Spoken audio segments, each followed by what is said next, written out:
ए सड़क तू मेरे पहाड़ में तब आई जब मेरा पहाड़ पूरा वीरान हो चुका था और पलायन कर चुका था। आज पूरा पहाड़ शहरों में जा बसा है। आज बात करते हैं पहाड़ के महानायक वीर माधो सिंह भंडारी के बारे में। यह बात आज से लगभग 400 साल पहले की है। यह मध्यकालीन इतिहास है और सबसे याद किए जाने वाले वीर माधो सिंह की कहानियाँ समस्त गढ़वाल में सुनाई जाती हैं। वीर माधो सिंह का जन्म 1595 में मलेथा में हुआ था। मलेथा एक ऐसी उपजाऊ भूमि थी, लेकिन सिंचाई का साधन न होने के कारण वह भूमि वीरान पड़ी हुई थी।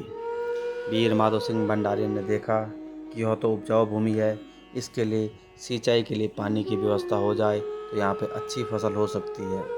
इसी के लिए माधो सिंह भंडारी जी ने यहाँ एक सिंचाई के लिए नहर बनाई। वह नहर सुरंग से होते हुए खेतों तक पहुँची, लेकिन उस नहर में पानी नहीं आया। इस दशा को देख करके माधो सिंह भंडारी बड़े दुखी हुए। बाद में उन्होंने कई प्रयत्न किए।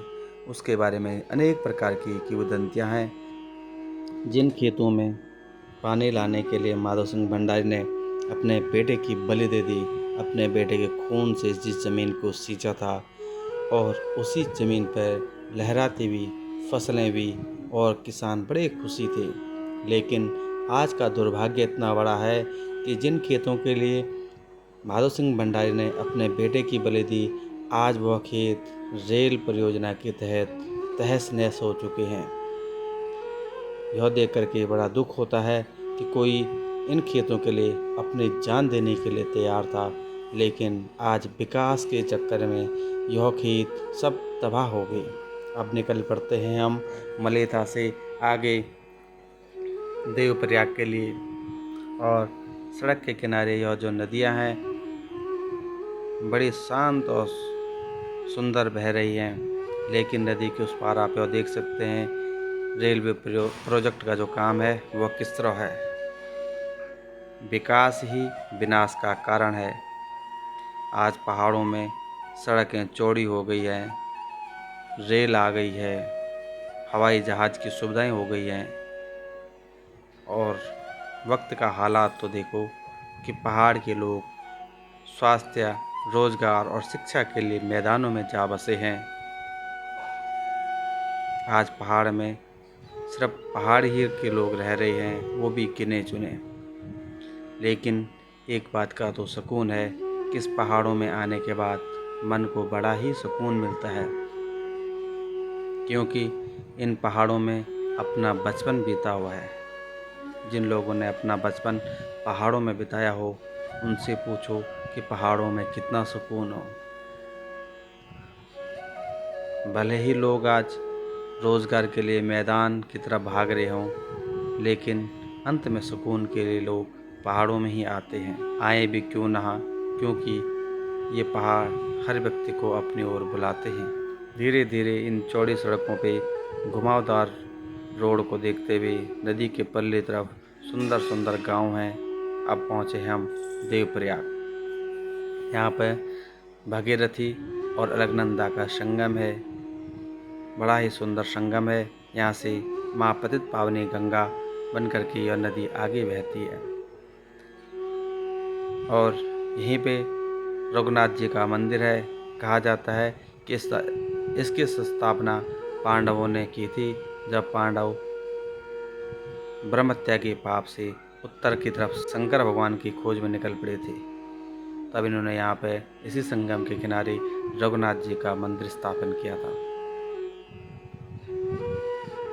और यह सुंदर सा देवप्रयाग बाजार है। यातायात के कारण बड़ा चकाचौंध इस बाजार में बना हुआ है। और ये सामने रघुनाथ जी का सुंदर और भव्य मंदिर है। आगे की वीडियो में आपके रघुनाथ जी का वृत्तांत और उसका वर्णन बताएंगे कि कैसे यह मंदिर स्थापित किया गया था, कैसे इसके बारे में क्या कुछ इतिहास है उसके बारे में बताएंगे। और यह आप देख सकते हैं नीचे संगम, इधर से भगीरथी और अलकनंदा का दोनों का संगम है। बड़ा ही सुंदर यह नज़ारा है। इसके बाद धीरे धीरे हम आगे चलते हैं, पहाड़ों को पीछे छोड़ते हुए मैदान की तरफ भागते हैं। हर जगह आपको आजकल जहाँ भी देखो वहाँ रेलवे का काम मिलेगा। यह शिव मूर्ति है, यह भगवान शंकर जी का विशाल शिवलिंग और विशाल प्रतिमा है जो बहुत ही सुंदर है। इस प्रकार इसी के पास भी यहाँ रेलवे का काम चल रहा है, ऑल वेदर रोड का काम चल रहा है।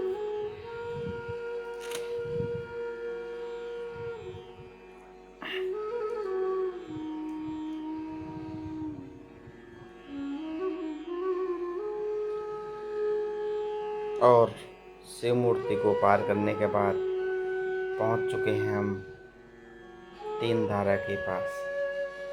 यह बाजार भी अपने लिए बहुत प्रसिद्ध है।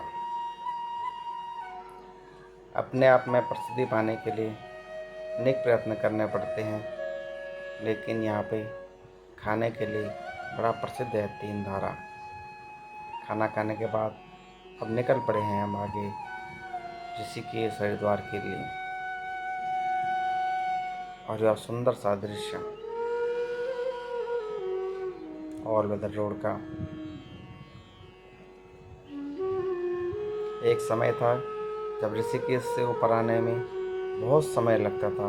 छोटे तथा सकरे सड़क होने के कारण बहुत धीरे से गाड़ियाँ चलती थी और बहुत ही कम गाड़ियाँ दिखाई देती थी।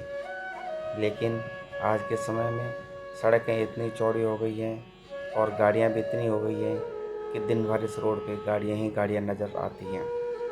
और यह सड़क के किनारे शांत रूप में नदी बह रही है, जो पहाड़ों को छोड़कर ये भी मैदान से होते हुए समुद्र में जा मिलने के लिए आगे बढ़ रही है। और अब पहुंच चुके हम ऋषिकेश के पास। यह सुंदर सा ऋषिकेश बाजार है। अनेक आश्रम हैं ऋषि मुनियों के। आजकल पहाड़ों में G20 का सम्मेलन था, तो उसके लिए सड़कों के किनारे अनेक प्रकार के पहाड़ों का दृश्य, वीर गाथाओं के चित्र, अनेक प्रकार के मनमोहक दृश्य बने हुए हैं और बहुत ही सुंदर पहाड़ों का नज़ारे दिखाई दे रहे हैं। इस प्रकार घुमावदार सड़कों से पार करते हुए ऋषिकेश से विदा लेते हुए, पहाड़ों से विदा लेते हुए अब जा पहुँचे हैं ऋषिकेश होते हुए हरिद्वार के लिए। और यह चिल्ला नहर है जो अपने आप में ही अलग ही इसका महत्व है।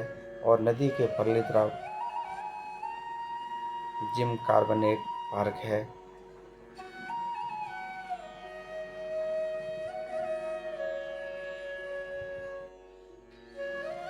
जो नहर का पानी है वो आगे टनल में जाकर के यहाँ से अंडरग्राउंड टर्मिनल है। उस टनल के अंदर पानी जाकर टरबाइन से बिजली उत्पादन करता है। आप देख सकते हैं कि नहर से पानी आया, लेकिन यहाँ पानी ज़मीन के अंदर ही चले गया। ज़मीन के ऊपर ही सूखी नदी है। बरसात में यहाँ पर बहुत पानी आता है। और इस सूखी नदी को पार करने के बाद अब हम देखेंगे कि किस तरह ज़मीन के अंदर से जो नहर का पानी है वो यहाँ पर बाहर निकलता है। यहाँ पर बिजली उत्पादन की जाती है। और यह प्रोजेक्ट देख सकते हैं। आज उत्तराखंड बहुत तरक्की पे है, लेकिन सब पलायन होने के कारण उत्तराखंड के जो पहाड़ हैं वो खाली हो चुके हैं। आज की वीडियो में बस इतना ही। फिर मिलेंगे नई वीडियो के साथ। जय हिंद, जय भारत, जय उत्तराखंड।